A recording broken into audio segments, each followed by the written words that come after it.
নমস্কার বন্ধুরা, আশা করি তোমরা সবাই খুব ভালো আছো। আমার স্নিগ্ধা মহাপাত্র চ্যানেলে তোমাদের সবাইকে স্বাগত জানিয়ে আজ আমি তোমাদের কবি সুনির্মল বসুর লেখা কবিতা শীতের সকাল কবিতাটি আবৃত্তি করে শোনাচ্ছি। আবছায়া চারিদিক ঝাপসানি ঝুম, পৌষের ভোরবেলা ভেঙে গেল ঘুম। উষারে দুয়ারে এক তুষারের ঢেউ, কখন পড়েছে ভেঙে জানে না তা কেউ। ঝিমঝিমে হিম খাওয়া বয় বারবার, দিকে দিকে বাজে যেন শীতের সেতার। অশ্বত্থ গাছের ফাঁকে অতি মনোহর, মিঠে রোদ বেঁকে পড়ে দাওয়ার উপর। জড়সড় দেহ মোর বড় শীত ভাই, রোদ ছাওয়া দাওয়াটায় বসিয়েছে তাই।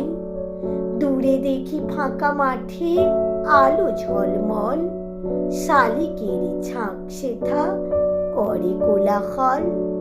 ছোট টুনটুনি পাখি কাতর বেজায়, ভিজে ঘাসে কি যে খোঁজে শরীরে ভেজায়।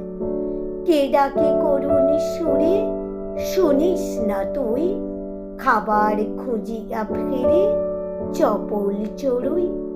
বকরা লইয়া যত ঝগড়াতে কাক, খড়ের খড়ের চালে করে হাঁক ডাক।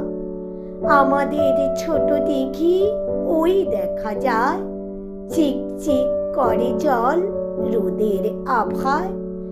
ফোটো ফোটো ছোট ছোট শালুকের ফুল, পাতায় শিশির কণা করে টুল টুল। শীত শীত বড় শীত শরীর কাঁপায়, দাওয়ায় পড়েছে রোদ বসেছি সেথায়। নদী তীর এক পাশে মোদের কুঠির, তার ধারে ছোট ক্ষেত মটর শুটির। ভিজে দানা প্রজাপতি আসে আর যায়, থর থর কাঁপে যেন হিমেল হাওয়ায়। হিমে ভেজা দুনিয়াটা করে ছল ছল, কখন নেমেছে জানি হিমের বাদল। ভিজে মাঠ ভিজে ঘাট শিশির শীতল, ভিজে ভিজে পথখানি হয়েছে পিছল। করবি গাছের ডালে রোদ সরে যায়, শালিকের ছোট ছানা পালক শুকায়। এখনো সুদূরে দেখি মেলিয়া নয়ন, ধোঁয়া আর কুয়াশায় কারো আবরণ। পৌষের মিঠে রোদে বসেছি দাওয়ায়, নলেন গুলের পিঠে খাবি কেড়ে আয়। ধন্যবাদ।